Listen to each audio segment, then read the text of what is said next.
pwedeng isama rin yung sa party list.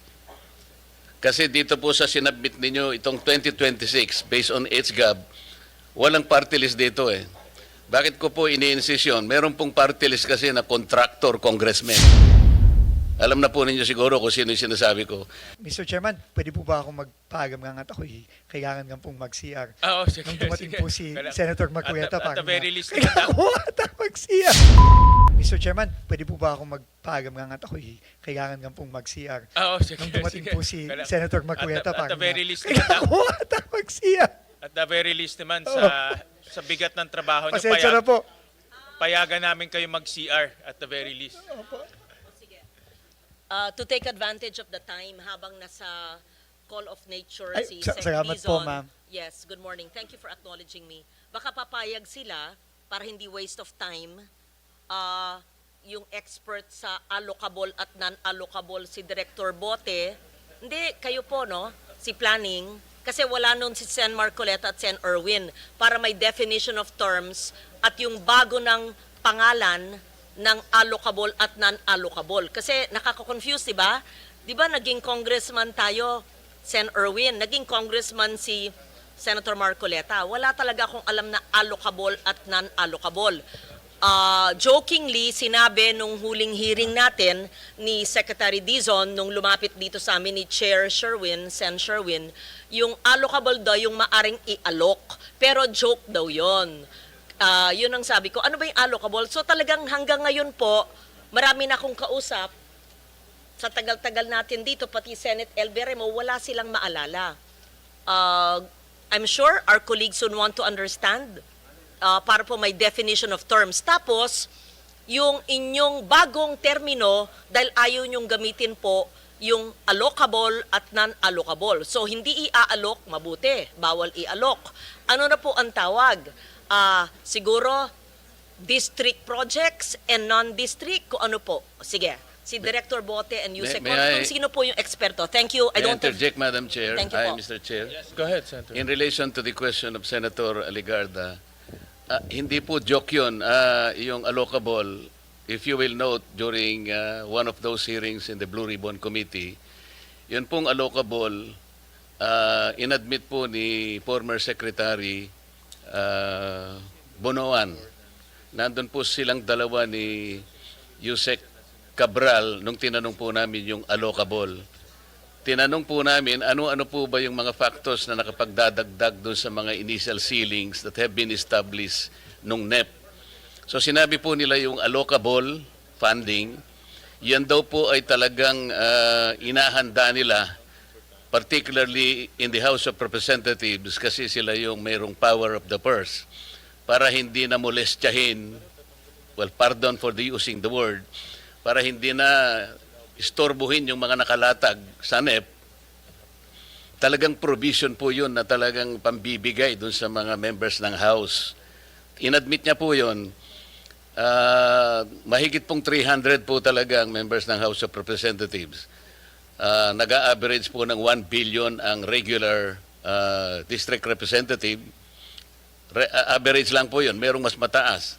Ang party list po ay 150 million. Masaya na po sila. Except yung mga party list na contractors. At pagkatapos po ng allocable, Mr. Chair, meron pang leadership fund.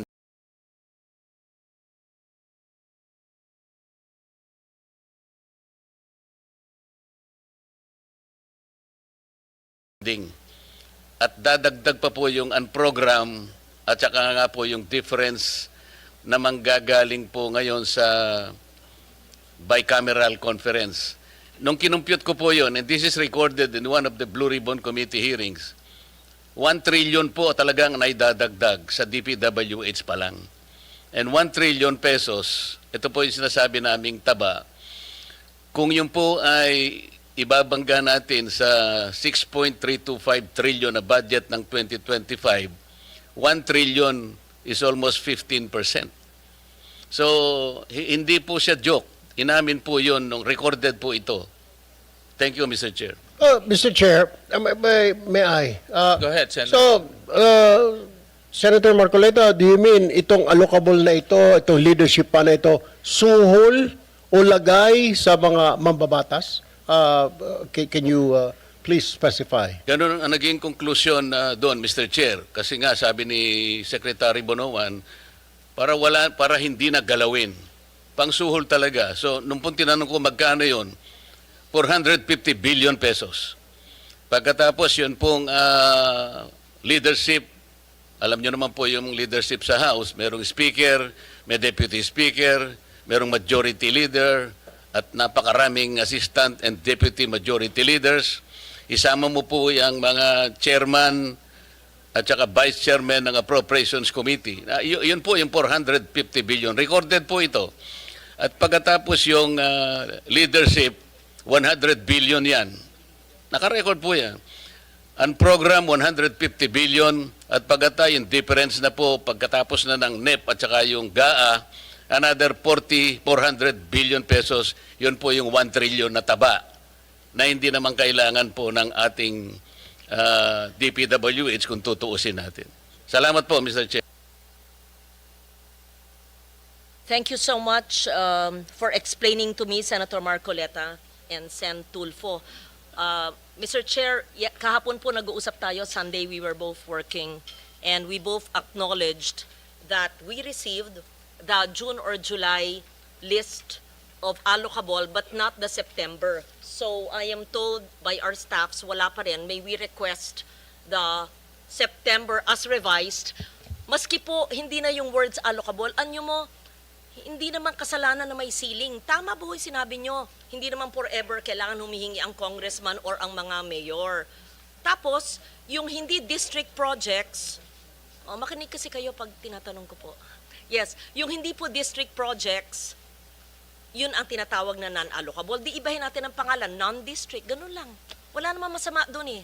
Alam nyo, first, allow me to commend the President and commend Secretary Dizon for heeding the clamor of both houses of Congress. I do not claim authorship of that idea in bringing down the DUPA.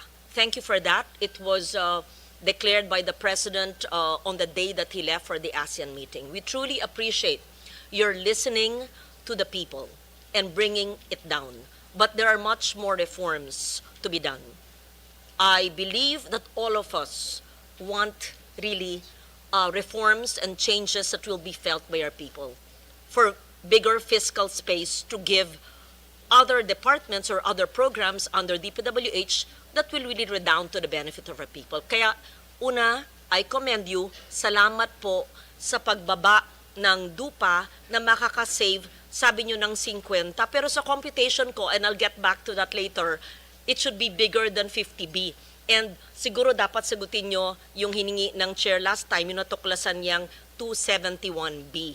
At pangatlo, yung sinabi po ng LBRMO staff and the chair staff na wala pa rin po yung September. We don't need the June, July of the previous leadership's allocable and non-allocable. What we need is the 625 billion revised NEP and then give us ano yung ceiling ng district, ano yung hindi alam ng district.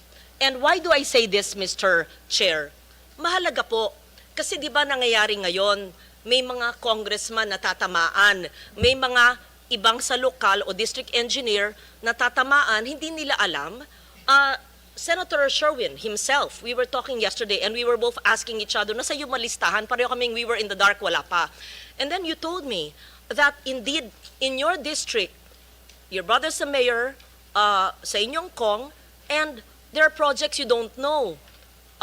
Then we feared you could be blamed for it, and is that, we were asking each other, yan ba yung allocable? We don't know. So, just to protect everybody who will eventually sign the GAA of 2026, what if kaming lahat dito, tapos pipirma kami, tapos sasabihin natin, pinirmahan nyo, tinanong naman nyo, tanggap nyo yun na may non-allocable, hindi nga eh.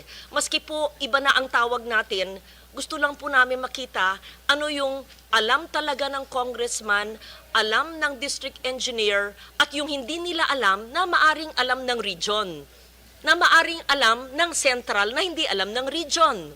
Walang masama po doon in all transparency. Di ba? Am I conveying the same message we talked about? Yes. So, wag mo, please, I hope I'm not blamed. Because I'm speaking for the team. Kasi nag-usap po kami ng weekend. Yes. Yeah. Thank you. And Mr. Chair, in relation to those comments by Senator Ligarda, I remember we also requested that the DPWH provide us, kasi kung di po ako nagkakamali, kinors ko kay Yusek Ador Canlas, dahil nagbigay po sila ng proposed fiscal year 2026 DPWH infrastructure program based on HGAB. Ito po yung binigay nyo nung nakaraang hearing. Mr. Chair, ang request po natin, kung mabigyan po tayo ng 2025, 2024, and 2023 in the same format. Kasi po ang binigay nila, nakita ko po, is a detailed HGAB.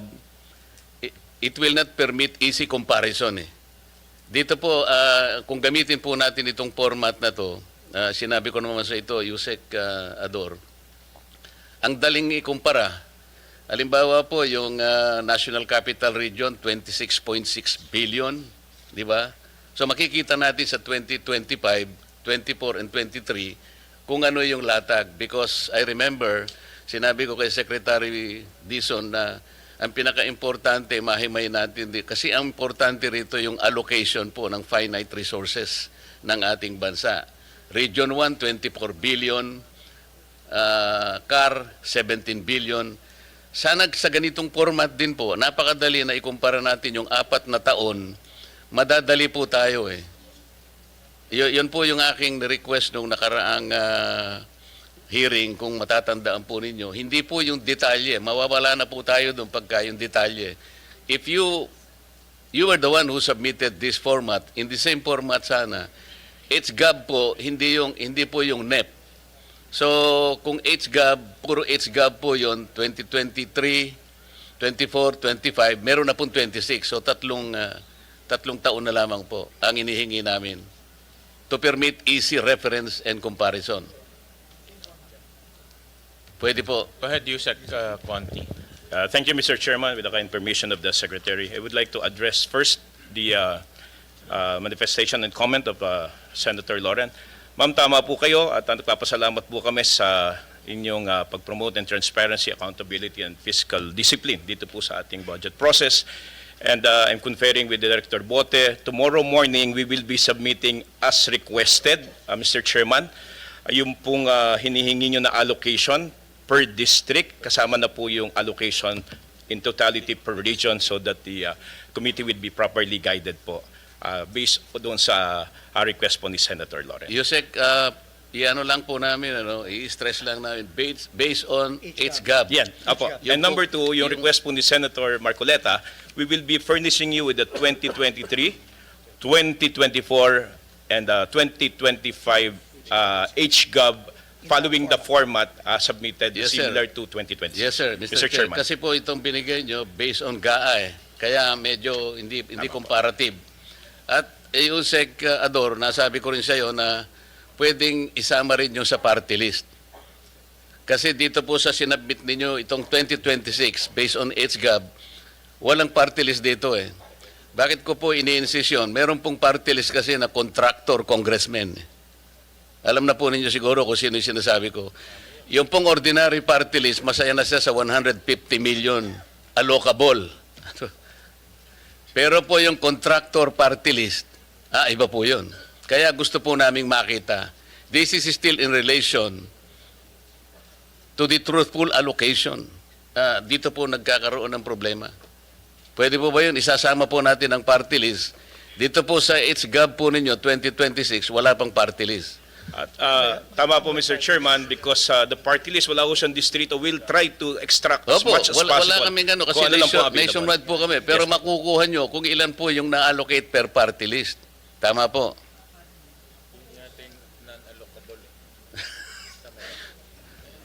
Mr. Chairman, to be quite honest, I'm asking.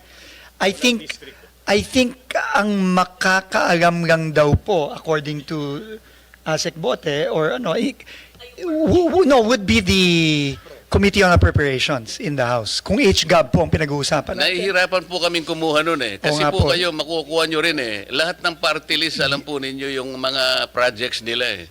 So doon na lamang po natin kunin. We will try our best, but according to our budget staff po, Mr. Chairman, parang medyo bulag ho ata kami doon eh. Bulag ang DPWH kung which party list got this, that got this. Kasi nga ho, there's no district eh. Kasi po kami naniniwala, mas authentic yung makukuha nyo kasi kayo yung nakakaalam ng mga We projects will try nila. our best. Mr. Chairman, we will try our best po. But right now po parang yeah. We will try our best, Mr. Chairman. But I'm being told now that it's very difficult, close to impossible to extract which magandang district, which projects and saan yung inallocate for the Bigyan ko kayo ng clue para hindi po kayo mahirapan, Secretary. Yung mahihirapan lang kayo, konti lang yun. Kasi yung mga contractor party list, congressmen yun eh. Yun pong ordinary party list lang, kagaya ng Sagip party list, 150 million lang po yun eh. Pero pagka yung malalaking party list po na contractor talaga, yun lang ang pagsikapan ninyong itotal. Doon po makikita yung lopsidedness. Meron pong distortion talaga dyan. Mga contractor po sila eh.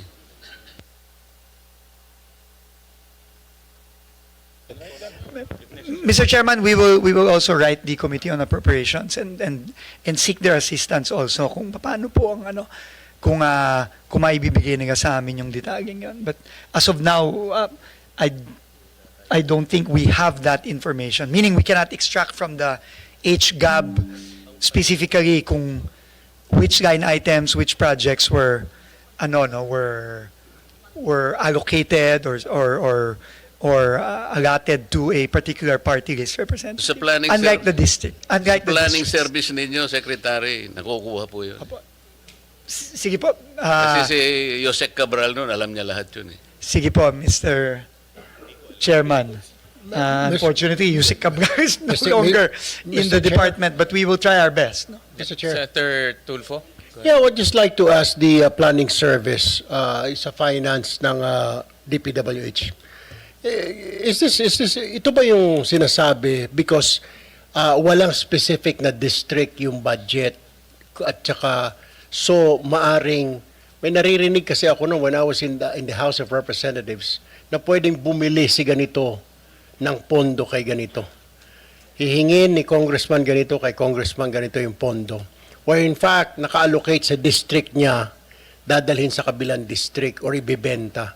I know you've heard about that. I mean, Mr. Secretary. We have heard similar stories, Mr. Yes. Mr. Chairman. Na yung pondo niya, pwede kong bilihin and dalhin ko, pwede ko ibenta ulit hanggang sa 3 kamay magpapasa-pasa. So, from 20%, nagiging 30, naging 40, Yes. hanggang sa wala nang natira because nga binenta yung pondo. Could it be, ito na nga yung sinasabi ni Senator Marcoleta, yung We have heard, allocable na ito. we have heard, Mr. Chairman, similar stories and we've gotten similar information na yung bentahan, bilihan, yung parking, yung sagasa, yung mga ganyang mga terminologies. I think this is actually part of the ongoing investigation by the Independent Commission right now.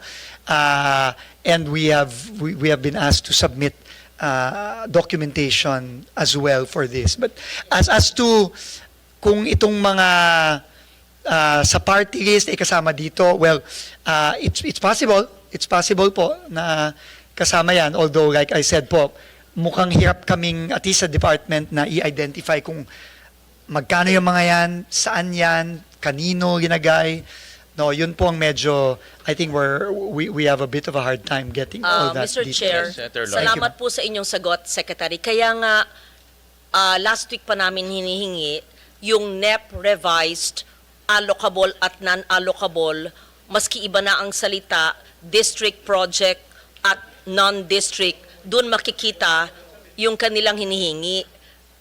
Yung pong tanong nila, doon makikita. Kasi Yung hindi po alam ng district engineer, titingnan natin. Hindi alam ng congressman, district engineer at ng mga mayor sa distritong yon, alam dapat ng region. Pag hindi alam ng region, alam dapat ng central. Pag hindi po nila alam lahat, tatapyasin ng Eagle Eye Chairman.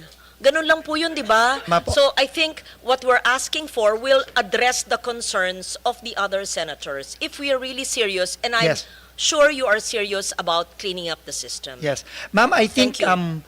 there was just a little bit of confusion on the terminologies because in the revised NEP, the new team actually did away completely already with the concept of allocable, non-allocable. No? I think in the letter of Undersecretary Conti, ma'am, Mr. Chairman, to the Honorable Senator, we explained our process, but sabi naman ni ma'am na we will just submit it based on legislative justice para lang makita. Naintindihan ko na po ngayon no yung point ni Senator Loren na all we want is, let's say X district got this much, we will validate with a congressman or the district office there.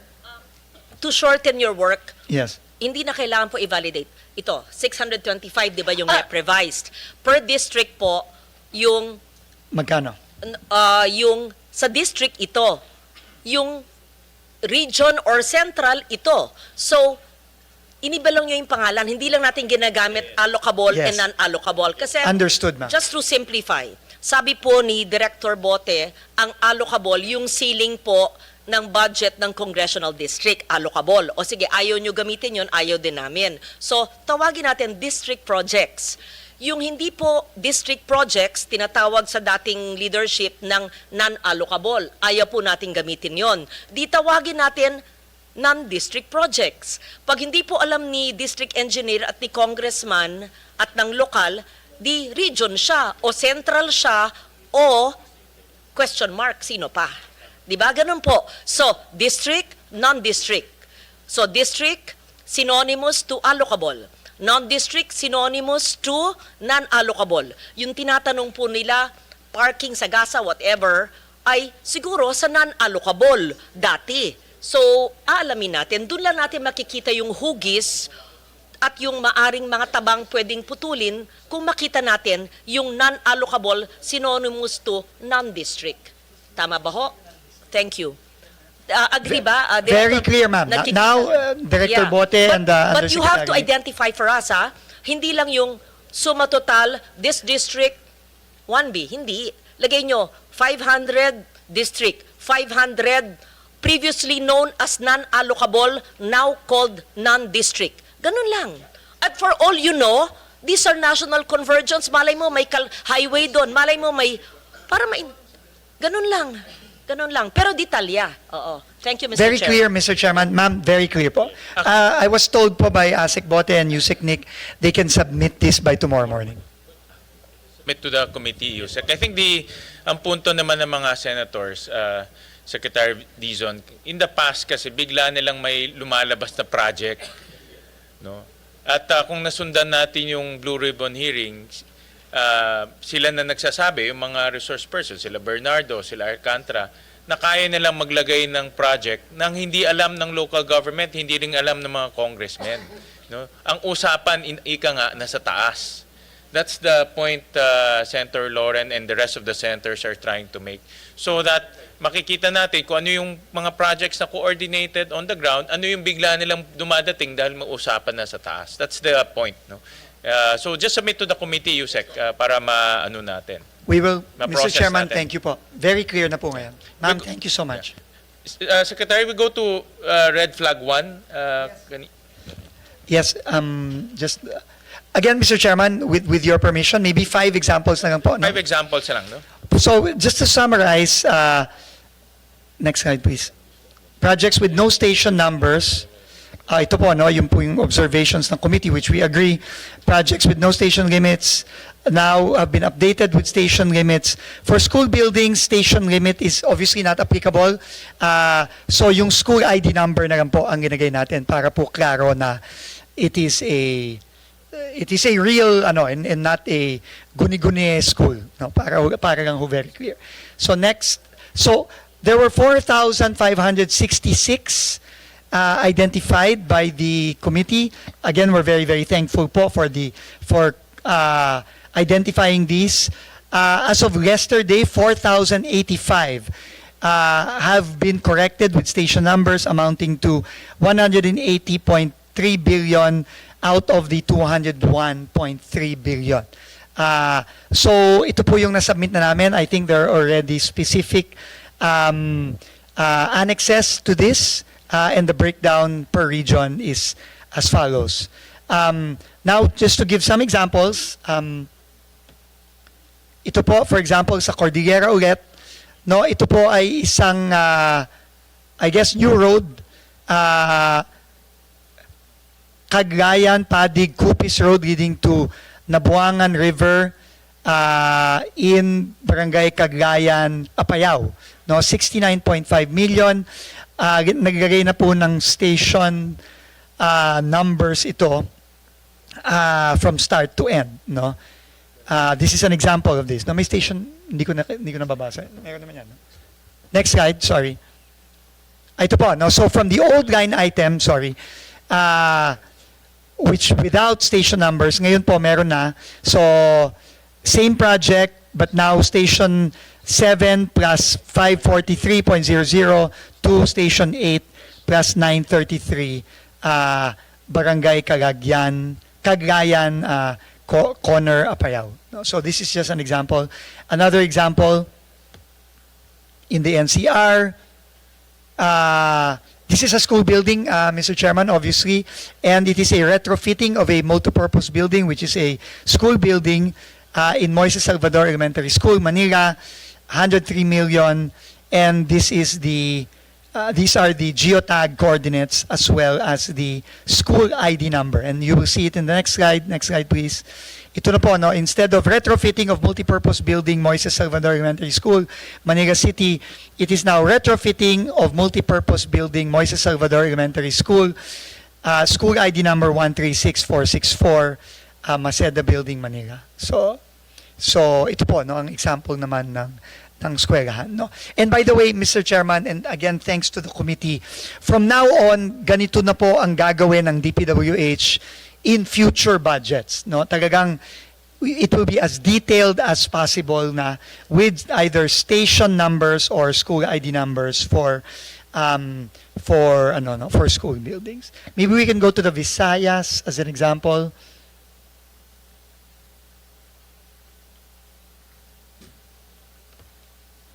So ito, Capiz, no? It is a road, no? 100 million, ito na po yung ano, no? Can you go to the old name? Ano to? So I suppose this is a continuation. So meron na pong kilometer, K0011 plus 078 to K0011 plus 688. So I guess this is the number of meters, no? Number of linear meters. And maybe one more in the Visayas, maybe?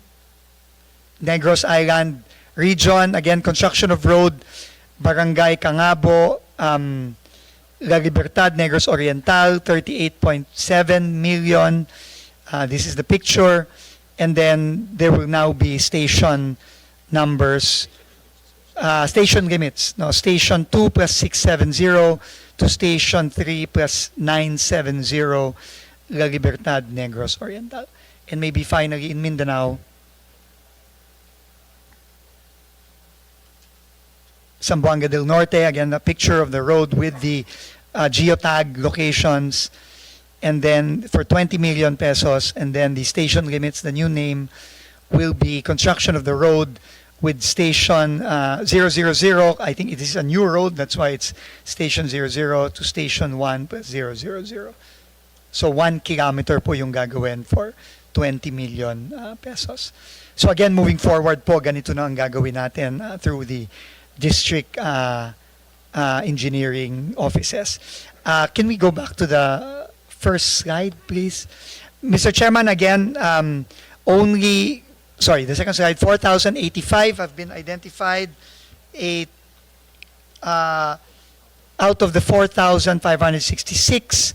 So almost 500 projects have not yet been identified, totaling roughly about 21 billion pesos. Again, we were requesting for more time, but again, if we are not able to provide, then we would welcome the committee removing these projects that have not been validated and stationed from the HGAB, Mr. Chairman. But similar to the red flag number 4, we hope we can get a little bit more time. But if not, of course, we leave that to the discretion of the committee. Secretary, in your review of these projects, lahat to legitimate projects, meaning itong mga projects merong talagang pagdadaanan yung kalye, meron talagang i-construct na kalye in your review. Yes, according to the implementing offices, that is correct, Mr. Chairman. Okay. Then if that's the case, ganun na rin until Friday. Let's give it, kasi konti na lang, no? We're talking about 500 projects eh. Opo, Let's give it 500. until Friday para at least matapos na natin Opo. to. And again po, kung hindi po ma-validate at hindi po mabigyan, then Yes, kung hindi please- talaga, please by remove Friday, them. By all means. tatanggalin na lang natin yun. Maraming salamat po, Mr. Actually, Chairman. because of this hearing and the interventions of our senators, may mga nag-reach out sa amin. Like for example, I'll flash this on the screen, si Congressman Colliantes. Nag-reach out sa amin. Sabi niya, itong tatlong project, doble to, no? Duplicates. So sabi niya sa Committee on Finance, yan. We have, Mr. Chairman, we have also Yeah. received the same letter from Congressman Colliantes from Batangas. We have also received a similar letter from Congressman Biron of Iloilo, also saying na hindi niya alam yung proyektong yan, so pwedeng pakitanggal na lang. So, and obviously, I mean, we will be, opo. So, buti si Maite. Maybe this is what the point of Senator, which is well taken po. Nag-reach Thank out you, siya Mr. sa Chairman. committee for the committee to consolidate or to remove itong mga project na ito. But this is an example na yung mga congressmen, they themselves on the ground, hindi nila alam na may doble, no, na ganito. At siyempre, baka nangyari ito magaling sa central, binaba, hindi nila alam. Kung merong usapan sa taas, madadamay sila. No? So sila nag-reach out sa amin. And then, yes, go ahead. Sir, Yeah. paano yun? So, we commend the congressman who wrote you, si Maitet, o anak niya. Pero, paano yun? Bababa naman yung kanilang NEP at GAB. Dapat palitan naman ng tamang project. I-restore naman. Di ba? Mr. Chair, di ba fair lang? Kasi, Hindi na sa kanila, no? But in this sa case, the erata letter. nila, pwedeng Depende na sa i-erata. kanila. Papayag tayo. Mr. Chairman, in fact, I think this is a very, very important point, no, of Senator Legarda, and very, very welcome point, because as you know, I mean, we need to build roads, we need to build bridges, we need to build classrooms. So, if the congressman, for example, Congressman Colliantes has a different project in mind, then we can include it as an agency errata, no, to the Committee on Finance. Pag classroom ang gusto, para Sa siguro DepEd po mas siguro less yan. corruption pag classroom. Paano yun? Hindi naman sa inyo. I-erata nyo from your budget, pero kayo magko-construct, pero DepEd budget yun. So how will it be reflected in the GAA pag classroom? Can it be called a multi-purpose tapos gagawing classroom? Pwede ba yun? Legal ba yun? Because ang nagko-construct naman ng classroom, DepEd. I mean, DPWH from the DepEd budget, although now may options. So, to be fair to the congressman, ayan. So, parang hindi magalit na congressman sa akin na binababa namin lahat dito. Kung pinapalitan nila dahil hindi nila alam, yung kanilang NEPGAB, bababa naman for being honest. Why should the honest ones, I'm not saying the others who are not nagsusuplong, hindi honest. Pag ibig sabihin yung eagle eyes, kamukha ng chair, tas isusumbong, mababawasan man mga tao niya. So kung i-compute po yung per capita sa kaniyang distrito, liliit, parang disincentive ito, hindi na ako magsumbong, bababa ang NEP at GAB ng distrito ko, ang dadaling ko sa distrito, konti. That's not being trapo, ha? That's not being corrupt, ha? Because people really look at the benefits per capita ng representante na tinutulong sa distrito.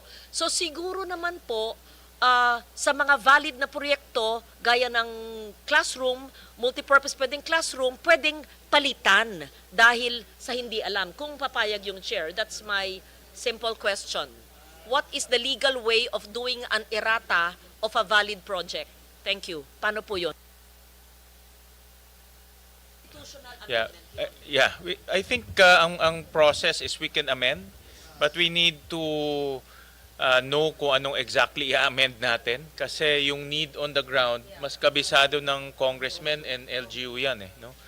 So we need to get guidance from the congressman or the LGU pagdating sa ganyan.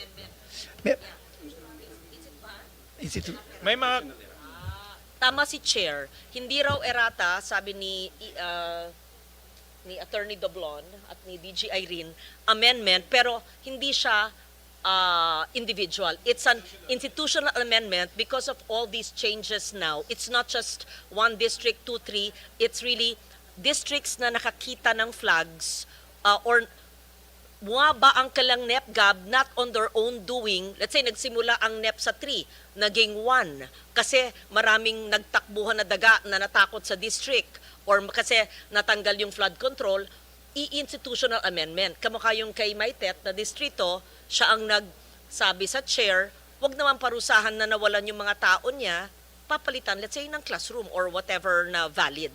Tama, amendment. O sige, sige. I just wanted to manifest that. Thank you, Mr. Mr. Chair, if I may po, I think, bottom line no, para maintindihan po tayo ng mga kababayan natin, I think all we all want is to make sure that the projects are beneficial to the communities and the districts. I think without these projects becoming ghost projects or substandard projects or projects na pinagkakakitaan lang. I think that is the objective of everybody. And we fully appreciate po the suggestions of the committees, the projects that have been pointed out by the committee.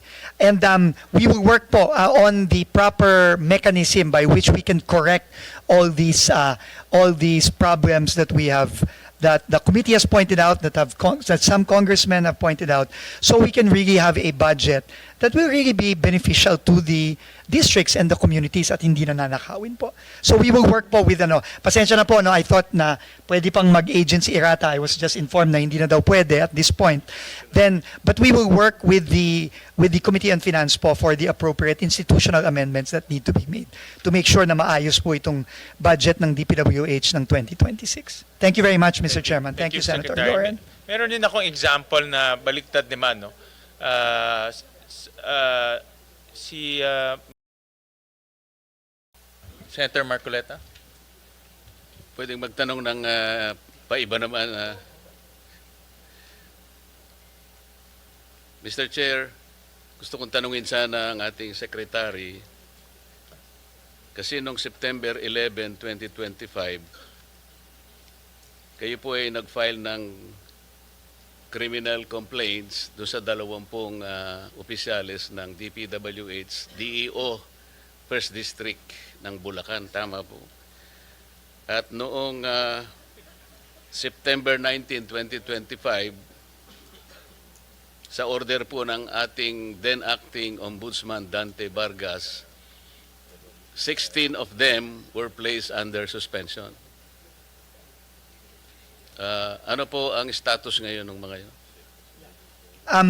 Mr. Chairman, yung pong 16 na yon, suspendido pa din, but we have already initiated dismissal proceedings dun po sa 16. Yung po kasing 4, na-dismiss na po yon. Si Alcantara, si 20 po kasi yung opisyalis na yon, no? Na nakasuhan sa unang kasong final natin before the Ombudsman for the First District of Bulacan. Yung pong 4, si Alcantara, Hernandez, Mendoza, Duya, ay 2 Mendoza, Alcantara, and Hernandez ay na-dismiss na po. Yung pong 16 ay suspended, pero ongoing na po ang kanilang dismissal proceedings under civil service rules. Kaya ko po tinanong yun, Mr. Chair. Noon po kasing September 17, 2025, the acting ombudsman Dante Vargas issued an office order na ang nangyari po, lahat po ng criminal or administrative complaints that were filed within 10 days prior to that order, meaning to say, magsisimula ng September 7 to 16, mawawala yung docket number. Ang epekto po noon, dalawa po ang epekto. Halimbawa po, yung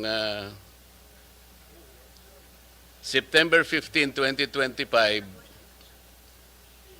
wala pong connection ng DPWH dito. Kaya ko lang nabanggit yung September 15, 2025 complaint. Ito po ikasali doon sa 10 days na inalisan po ng docket number prior to September 17.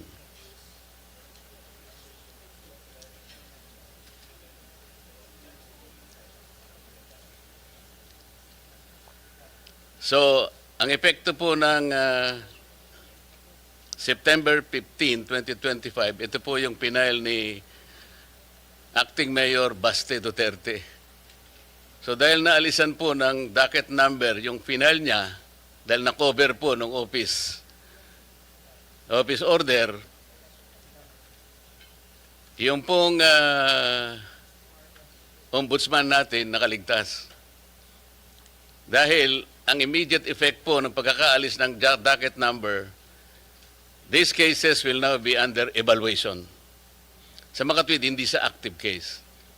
Kaya po si Ombudsman ay nakakuha ng clearance at nakalusot po yung aking kaibigan, Crispin Rimulya, as now the Ombudsman.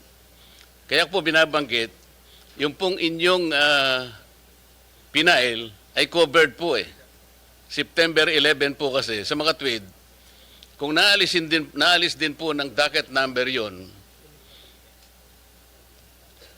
nalagay sila ngayon sa evaluation process. So sa makatwid, kung makikita ninyo, walang basis yung preventive suspension. Because they became cases under evaluation. Napansin po nyo, Secretary?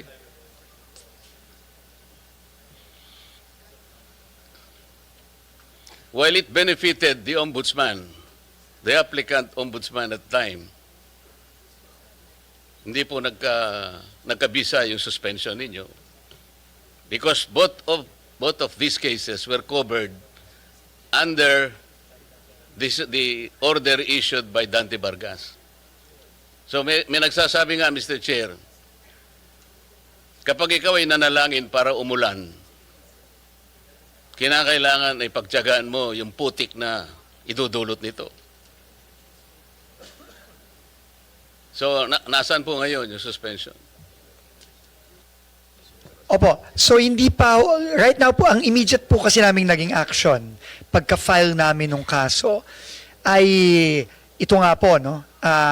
Nag-show cause order kami sa lahat to initiate administrative proceedings against the 16 na hindi pa dismissed. Nagpa-show cause order na kami agad-agad sa kanila para masimulan na po yung administrative case against them, no? And in the process of that, when we received the suspension order from the ombudsman, sinuspend na ho namin at Which is nag-appoint. ineffective. Yun ang sinasabi ko Opo. Pero right now po, hindi naman po ginif. So right now, they are all suspended.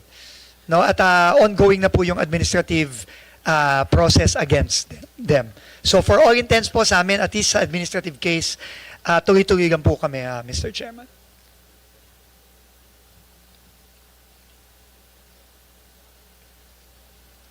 Mr. Secretary, nakikita ko po kasi dito, meron kang USEC for Regional Operations. Merong isa ring USEC for Regional Operations. Parang si USEC Bisnar yata, Luzon. Okay ka naman, no ka rin ka USEC. Pasensya na po kayo, Kapampangan kasi kaya. Visayas, Mindanao.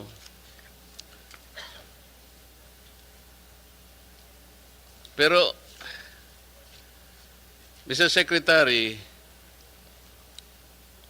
yung DPWH Undersecretary for Luzon has responsibilities that include, among others, overall supervision and control over operations of all regional offices in Luzon, control over all DPWH funded infrastructure projects, including those funded by other agencies and implemented by the DPWH in his area of assignment. Tama po.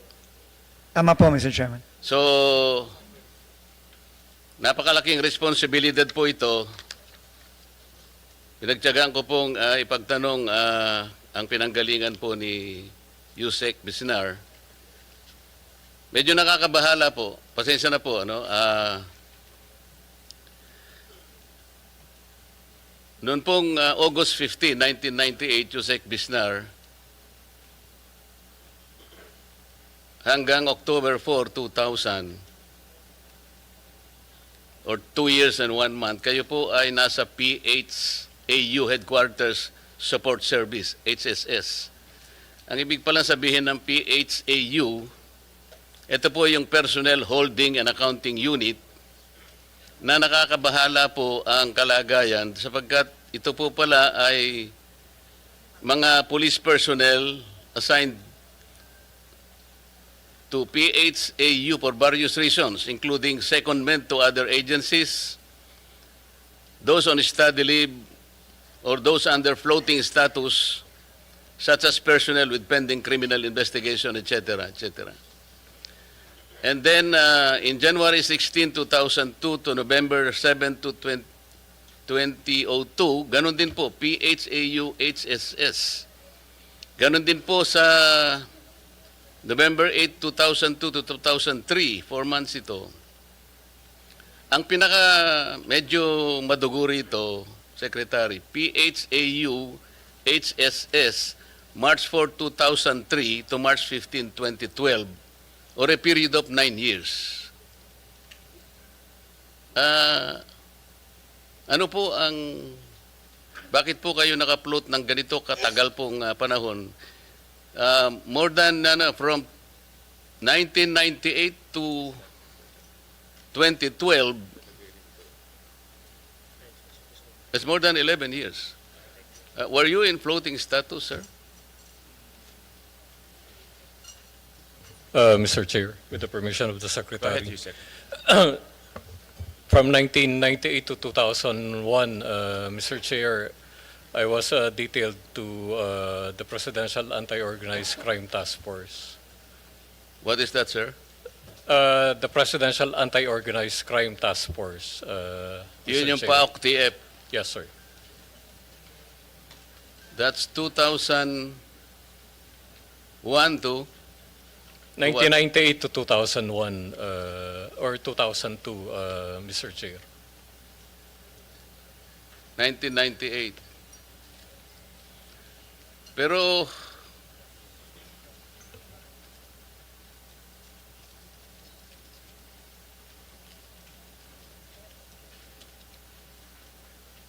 nagkaroon po kayo ng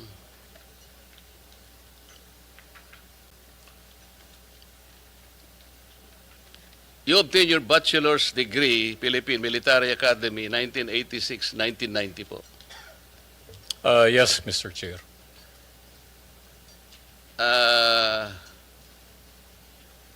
Meron kayong Doctor of Veterinary Medicine, University of the Philippines, Los Baños, 1986 to 1985 to 86. I attended the Did you finish the this? program. Apparently, parang hindi nyo naman nakumpleto. Tama? It's only for 1 year, 1 year. Mr. Chair. And then,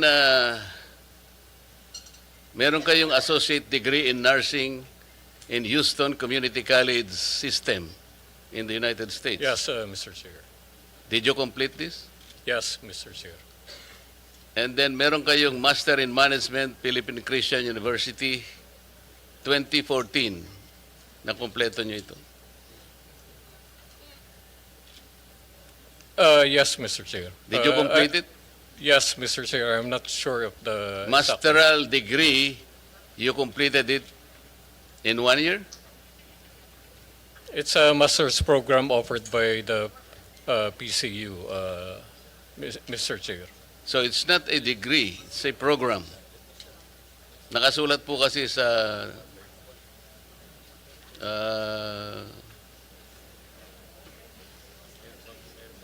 ninyong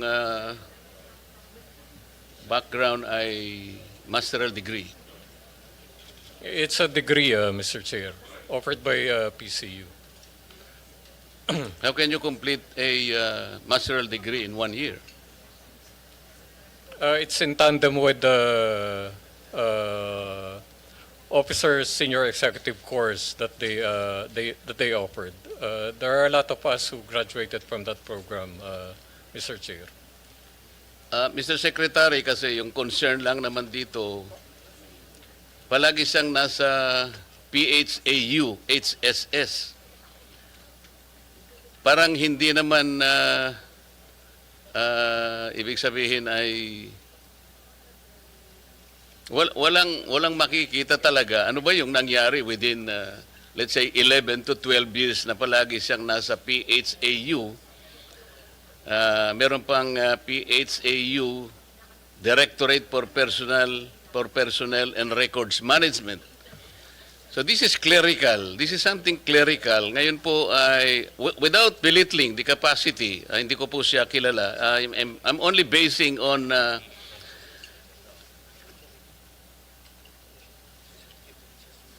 kasi po noong 2003 kayo po ay nung makuha po nyo yung associate degree in nursing in Houston Community College, nakakuha po ba kayo ng student visa? Yung F1 visa? No, Mr. Chair.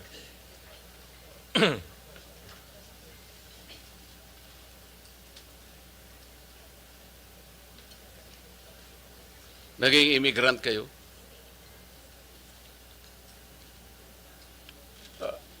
Mr. Chair, just to clarify, by 2003, I was dropped from roles by the PNP. And prior to that, I applied for study leave and emergency leave. Did to you the apply US. for citizenship or did you become immigrant? I did not apply for citizenship. Pero naging Mr. Chair. immigrant kayo? Yes, sir, Your Honor. But citizenship is a requirement for PNP members under Republic Act 6975. You know that, sir.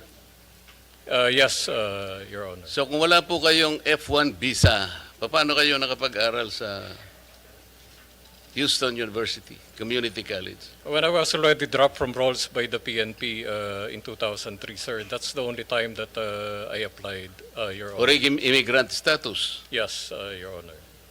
So, Mr. Secretary, kaya ko lang po tinatanong to, hindi po kasi malinaw ano po yung nangyari kay Yusek kasi PHAU parang meron siyang negative impression na floating status, parang may nakagawa siya ng kasalanan. Dito po kasi doon po nung 2003, Yusek, meron po kasing report na you were dropped from the rolls and then it was instead modified to 30-day suspension. Sabi niyo, you were dropped from the rolls. It was eventually modified, Your Honor. What is this hurling profanities at CIDG officers in April 2022? Meron po kasing report na ganito.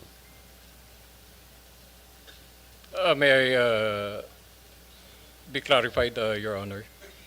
According to the limited information available online, then Police Major General Bisnar parked his vehicle in the CIDG National Capital Region field unit compound and confronted the guard on duty, claiming the compound gate encroached on the pedestrian lane. Mga ganon. Do you recall that? Yes, Your Honor.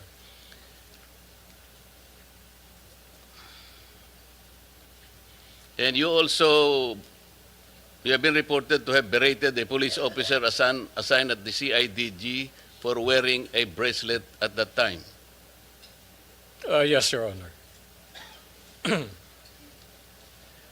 In October 2024, a complaint for grave abuse of discretion and unjust vexation against Mjna were filed before the Quezon City Prosecutor Office by one Marites Cabilian, a non-uniformed personnel assigned to the PNP Directorate for Controllership. Yes, Your Honor. So, Mr. Secretary, this is a very important position. As I said, I do not know him. I just relied on some of the facts which he admitted today. This is a huge responsibility.